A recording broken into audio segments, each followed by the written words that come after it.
Brenton Grant with Metaphysical Love Conscience, and today I am starting my series of videos on astrology, and this is the first video. What is astrology? I have a lot of stuff written down here, so I'm going to try to get through this video as quickly as possible, and I might have to break it up into like a part 1, part 2, and I'm going to try not to bore the pants off you guys. Alright, so to start, the word astrology comes from the Greek word astron, which means star, and the Roman suffix logi, which means the study of. Merriam-Webster defines astrology as the study of how the positions of the stars and movements of the planets have a supposed influence on events and on the lives and behavior of people. Alright, to give you guys a quick, well, let me explain to you guys why astrology is so important to me. Astrology has been a true passion of mine for years, and it is the field that got me into metaphysics and more deeply into spirituality in the first place. What really happened was, I had a guy at college who was very interested in metaphysics, and he said he could guess what people's signs were really accurately. So I said, alright, guess what my sign is. And he accurately guessed that I was an Aquarius. So I went home and I Googled Aquarius personality traits, and doggone it if it wasn't dead on accurate. To the point that my ex-girlfriend at the time, when I showed it to her, she got pissed off because it pointed out things that were weaknesses of mine, and she said, well, great, now you have an excuse for all this bullshit that you do. And it really just took off from there, because seeing that, I needed to know why and how, and I needed to learn as much about it as I could. So since that time, I've spent a lot of time and energy learning about this field. Years of study, for sure. I'm really excited to start this series of videos to share what I've learned with you guys. So I'm going to do this in kind of a Q&A format. So the first question is, why do the positions of the planets have anything to do with our personalities? This is very much disputed among astrologers, but I'm going to tell you guys my theory on it. And this is not just my theory, but one that other astrologers hold, as a strong possibility too. So, I believe that the 12 constellations and the 12 zodiac signs represent 12 divine personality archetypes. And they each provide a unique energy. Now, the planets and the houses, specifically the rising and midheaven signs, they all pass through these signs, or these constellations. And I believe that the planets, including the sun and moon, which aren't really planets, but they are considered planets in astrology, they activate and channel this energy at the time a person is born. So to give you a brief example, the sign of Cancer represents the archetype of the mother or the nurturer. To put it very simply, there's much more to Cancers than just that. But and then again, a simplified explanation is, a simplified definition of the planet Mercury is that it governs the way that we communicate with others. So if Mercury falls under Cancer at the time a person is born, then Mercury channels the energy of Cancer into the way that person communicates. In this case, the individual would most likely communicate in an emotional, caring, and sensitive manner, and they would most likely be the type of person who wears their emotions on their sleeves. Or if they're the kind of Cancer that is very emotional but has learned to hide their vulnerability, they'll communicate in a very sarcastic and tough and tetchy manner. Um, so this is what makes astrology so cool for me. And I'm, being that I have Asperger's disorder, I'm obsessed with categorization. And astrology uses these archetypal energies to categorize us in a way that basically we all have entirely unique astrological signatures. Just like fingerprints, no two are exactly the same, which is really cool and really gets me psyched. And, it should get you guys excited too. Why should I care about astrology? That's a good question. And the real benefit of knowing not just about your sun sign, but your entire natal charts is that you can learn things about yourself that you may not have been consciously aware of beforehand. Astrology is great at pointing out likely strengths and weaknesses that people have. And usually good astrologers will give you advice on how to deal with your weaknesses or how to cope with your weaknesses and how to benefit from your strengths as much as possible. So, even to the point that, an astrologer may be able to recommend certain careers for you based on your natal chart, especially your sun sign and rising sign. So, to give you guys a brief example, and again, I'm oversimplifying this, I'm not going to get into all the traits of this sun-moon combination. Let's say that you were born under the sun sign Pisces and the moon sign Taurus. You are likely to, one of your likely gifts that's likely to be very strong for this combination is a very powerful sense of creativity and creative talent. And you are very likely to be a gifted artist, musician, or writer. However, a likely weakness of this sign is that you will most likely struggle with very intense emotions that will be overwhelming at times. Pisces is a sign that's most characterized by extreme emotion. So a good astrologer would see this and they would advise this person to use their gifts and creativity in the arts to channel their emotional turmoil into a positive medium, and advise them to deal with their emotional extremes through techniques like meditation and deep breathing, to face, to help them deal with, or to help you deal with your struggles with depression and anxiety. In this case, the astrologer may recommend that you pursue a career in a creative field that's not very restricted like music or fashion design. So basically, if you are aware of your astrological profile, you are much more able to utilize your strengths and strive to improve your weaknesses by becoming aware of them.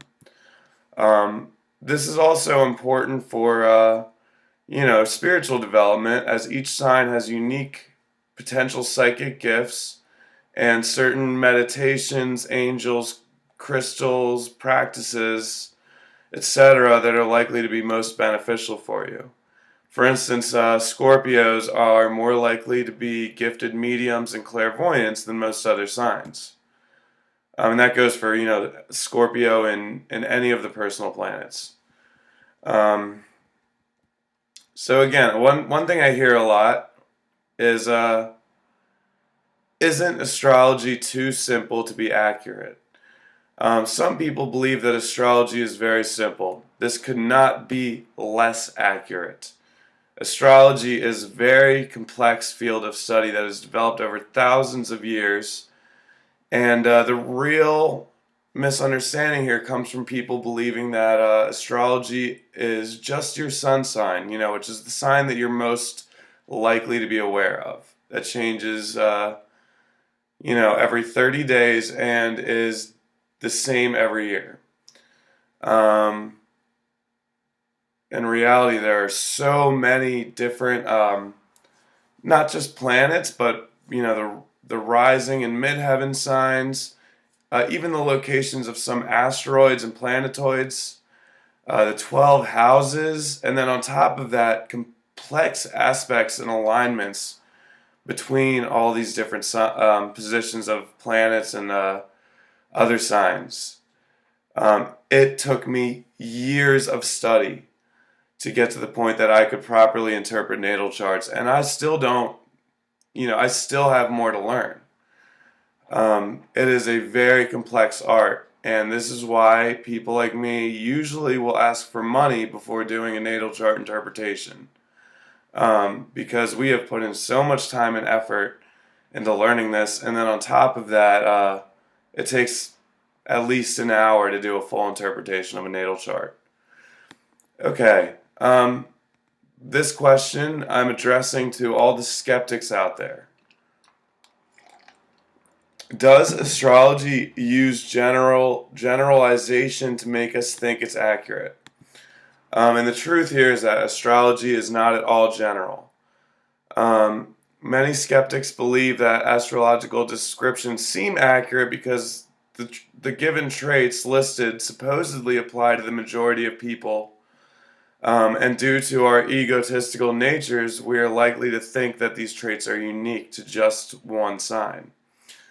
However, if you read any description of a sun sign alone, and on top of that, I only give readings based on at least a sun-moon combination interpretation, which is even more accurate. But sun sign alone is going to have very specific traits, including a lot of very random quirks, strengths, and weaknesses that are not general.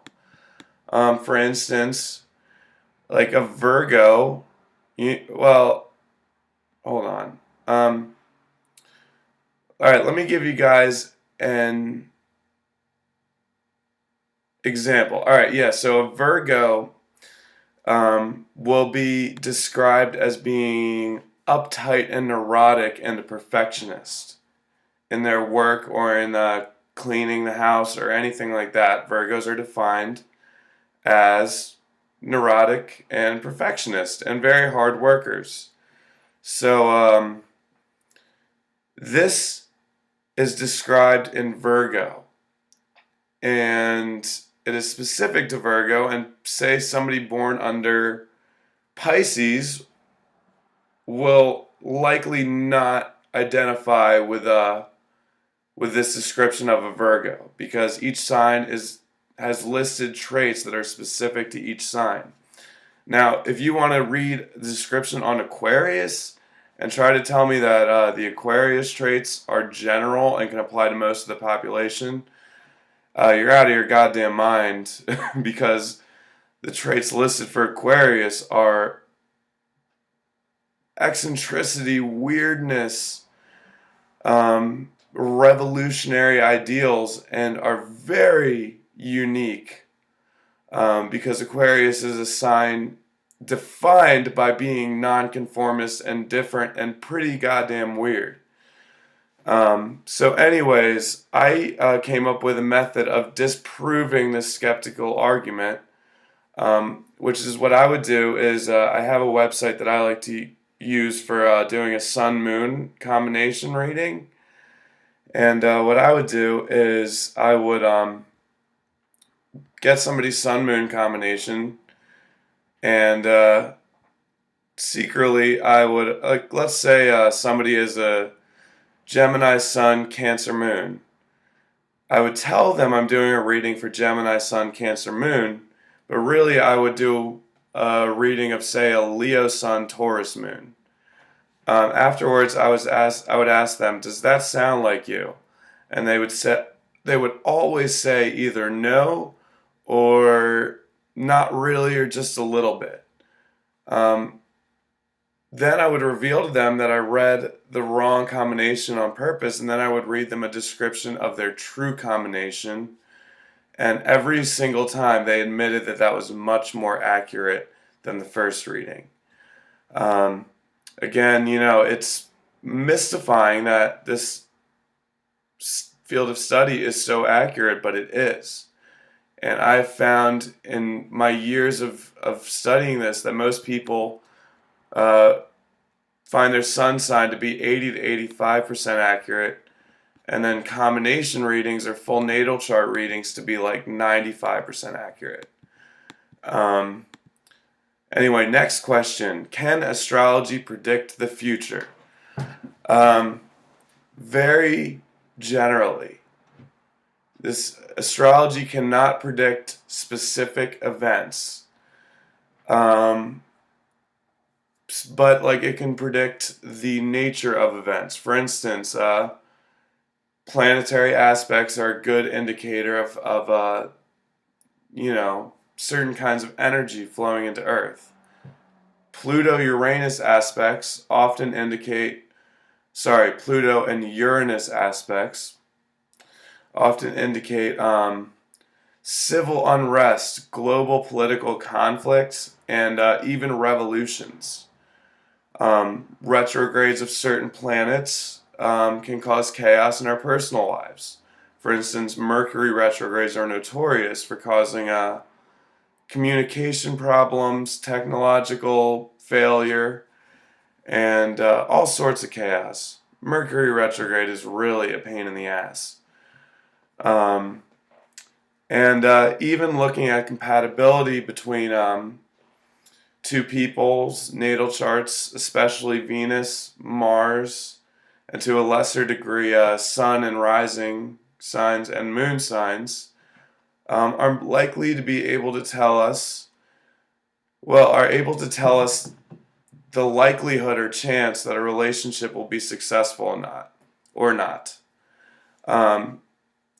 So astrology can be used to tell us when life may get difficult or dangerous on either a global scale or a personal scale, depending on whether we're looking at the outer planets or the interpersonal planets. And it can also tell us how interpersonal relationships are likely to turn out. However, the popular use of the horoscopes in, say, the newspaper or on certain websites need to be taken with a grain of salt. I would recommend completely disregarding a horoscope that will say something like, today you will receive a promotion at work. Especially because horoscopes are really only based on the sun sign. I would not pay any attention to horoscopes that predict specific events happening. However, I found that horoscopes that tell you how you are likely to think, feel, and act in the coming days are much more accurate. For instance, today I looked at my horoscope while writing this the outline for this video I'm doing, and this is what it said. Today, you might feel as though your mind is exploding, Aquarius. If you've been studying an intellectual or spiritual subjects, insights could be coming thick and fast.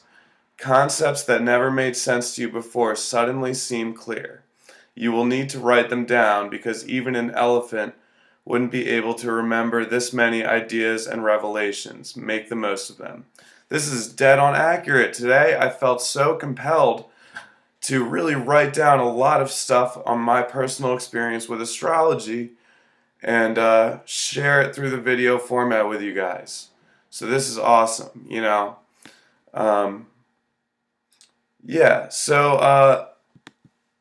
anyways, I'm going to wrap this up for you guys. This is a very basic explanation of very commonly asked questions on astrology.